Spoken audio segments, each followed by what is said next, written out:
finals up. I mean, so playing takes a lot out of you, but I mean, casting, you're watching all the action, so it's almost as if you're playing the whole time as well. You know, endurance is something that we have to think about. We're at losers finals of Hitstun 3 Doubles Edition. BarkSanchez and Darkhorse versus Shears and Smash Jesus. So Baltimore definitely happy. Baltimore in top 3. Only Stud still seemed to be the one person who can really join them up there, but he had some great moments in this tournament as well. Absolutely. But again, it's all. I'm just so curious to see how this team is going to work out overall. You know, you have Smash Jesus, who has consistently been this stock tank, been able to make some really big plays and retain these stocks for as long as possible, really helping Shears out, who I feel is a lot more volatile, a lot more fearless whenever it comes to playing the game. You can expect him to go off stage a lot, and sometimes he gets punished for that. Exactly, and Smash Jesus somehow just will always manage to like slowly work his way back to the stage and survive, and that ends up helping a lot. I mean, that was the difference last game, whereas like you said, Shears will take the stocks off the opponent, and Smash Jesus holds them for his team. Yeah, and that kind of synergy, I think, is what's allowed them to really get this far, despite the fact that they don't really team often. You know, I don't actually really Shears and Smash Jesus are like a they're they're a a duo. Okay. Yeah. Well, they're from different regions, right? Yeah. That's what I was trying to get at. So they team. Okay, so Smash Jesus and I grew up together. Oh wow. But I had been teaming with Clubba before Smash Jesus got competitive, and Shears needed a teammate, so they started teaming together and doing very well from the get-go. So since you have a lot more experience with these teams than I do, I mean, what is it that makes them so explosive? What is it that made them get this far in this tournament? Well, being brothers, I think that that's pretty obvious, and we've seen that they have chemistry and they know each other very well. But Samus and Pikachu is a good combination, and Pikachu can do a ton of damage, and so can Samus. Samus can spike when she's returning to the stage off Pikachu back throws, and Samus lives a long time and can stock tank while Pikachu just does a ton of damage. And they cover each other. Look at there. There's one right there. Talk about taking a bad situation and making it a perfect situation. But Darkhorse is willing to give up his stock just to go ahead and make Shears down to just one. Smash Jesus, again, the stock tank here, but there's still an entire stock difference that needs to be made up. And Smash Jesus is going to make that a 2 stock difference. Right. And where did Shears' stocks go at this point? You know, they're so quickly he's getting spiked by Kirby. If they don't end up taking this game, they're going to have to try to reassess this game style. It looks like they're going head on, just full force at each other right now. And that's the thing. You know, you could look at the win screen and see that Darkhorse has so many kills. But at the end of the day, you have to keep in consideration that BarkSanchez is doing a great job of setting up his brother to get those spikes. Exactly. Those throws and tilts and even his movement, you know, as a Falcon main, you feel very restricted when it comes to recovering. So I know that Bark is feeling so blessed, and he's able to go ahead and use that inhale just to take another stock from Smash Jesus. Yeah. Shears against the world here. This is looking so rough at this point. Shears ended up taking a stock from Smash Jesus, so oh man, this was like this was the quickest doubles match we've seen today, I'm sure. Quicker than even a match with Boom and Fire Blaster. Yeah, these brothers, they really are that well-oiled machine. You know, they have just such great synergy. They know what each other's roles are, and they're executing those roles perfectly. And you can kind of see that, or even based on how they kind of position themselves. I've noticed that Bark tends to be a bit closer towards center, whereas Darkhorse is a lot more content to be near the edges so he can get those spikes when he needs to. Yeah, absolutely. And that forward smash to cover the ledge, that was just really nice play. Just excellent. Honestly, there isn't really much that we can pick apart from the Brody Bunch. We really can't. Yeah, the Brody Bunch. That's a great name. It's a great name, man. The Brody Bunch. Their synergy is just on point. It's going to be about how Shears and Smash Jesus somehow figure out a way to just disrupt the dynamic. Yeah, and I saw Shears kind of like looking at Smash Jesus. I think he knows that he lost too many stocks too quick, and for whatever reason, you know, he's got to make some kind of adjustment, not put himself in a position where he can get spiked so much from oh wow, and that was great coverage. That down air, and then Bark with the idea to stay on the the platform and forward smash was great. Just really, really good coverage, and you can already see why you can already see why BarkSanchez and Darkhorse are up a game. They've just been playing immaculately so far, and we're continuing to see some of that presence. But Smash Jesus has something to say about it. Down air into back air, the Samus favorite combo. Just such a great way to end those stocks efficiently. Yeah, and they're only down a stock here, so if he can, and that Nair will help maybe take Pikachu out. Ooh, and that's going to be bad. Oh man, and see that's what Shears has to avoid doing. Smash Jesus' stock was gone, like, and, you know, he was trying to save him and ended up losing his stock as well. Let's talk about the differences in playstyle real quick between Shears and Darkhorse. Even when Darkhorse plays Falcon, he plays that patient sort of counterpunch kind of Falcon. And so he's really good at being able to react to situations whenever opponents get aggressive.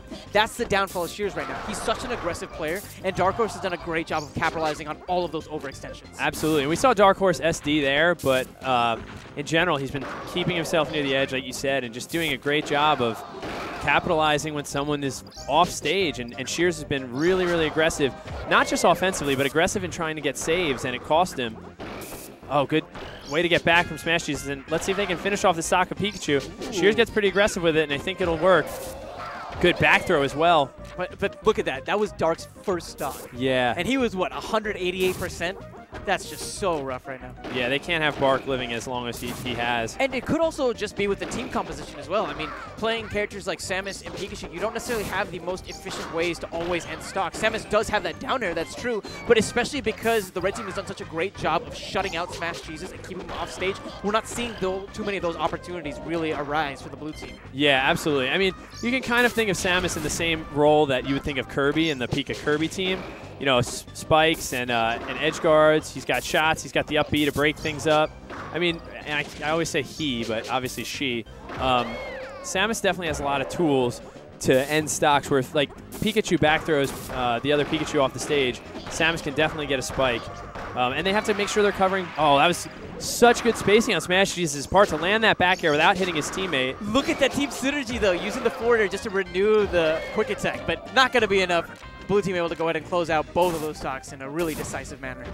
But Bark still with his 3 stocks here, and Smash Jesus is out of this. That's such a heartbreaker too. Shears, it's going to be so tough from this point onwards. So is this just a best of 3 here? This is a loser's final, so it's best of 5. Okay. All finals are best of 5. Great. So we'll see Smash Jesus and Shears get a shot. Even if Shears, I mean, if Shears by some miracle was able to pull this out. I don't know, man. Yeah. I'm a non-believer at this point. Yeah. He's making me feel pretty unreligious. but yeah. Man, so quick to get back into it, right? So if we go ahead and look at Smash Jesus' role as Samus, and we say that Samus' role in the Pikachu-Samus composition is very similar to the role of Kirby in the Pikachu-Kirby composition. Exactly. A lot can be said about the fact that we're not seeing Smash Jesus really ending stocks too often. You know, primarily because Shears is the aggressor. He's the one who's getting the opportunities to really end these stocks. But what can Smash Jesus really do to maybe make some more opportunities for himself? Well, that's the thing. Yeah, he's going to have to make opportunities for himself.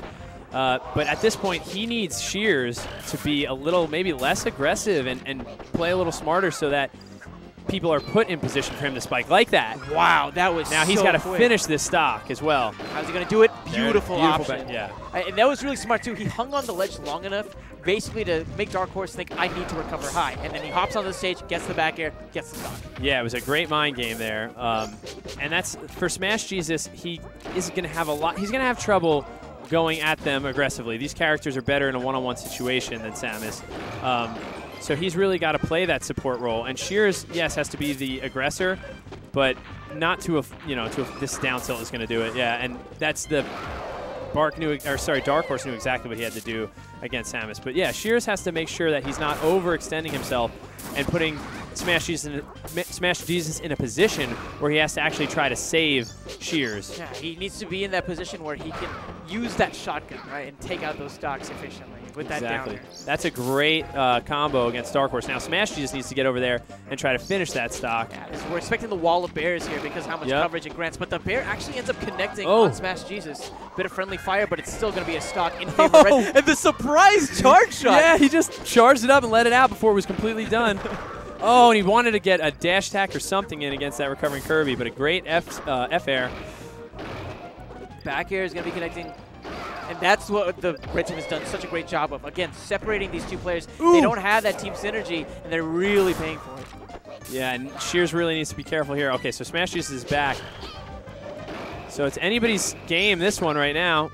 Oh, Smash Jesus wisely goes for that grab. It doesn't take the stock, but now he's in position to edge guard Pikachu, but not quite. Well, one thing that I will say about this game overall that I think has made it so much closer is the blue team has done a better job of controlling the stage in this game than they have in any of the other games. I mean, how many of those dares have we seen from Darkhorse is because you don't really have too many opportunities where people are actually off stage. That being said, Darkhorse with that down tilt now is doing a good job of capitalizing on some of the edge guard opportunities that he's getting. Yep, and let's see if, oh yeah, Shears makes it back. Smash Jesus isn't able to help Shears here. Shears wasn't able to recover. He recovered once, but then Bark took advantage. And, ooh, I think Bark wanted to edge hog right there while Samus was trying to return. And Shears is going to get back thrown. Ooh, it's not quite the stock, luckily. Samus has to get over there, and he does. Nice F smash from Smash Jesus. Man, I gotta say that if I have to describe Smash Jesus in one word, it's slippery.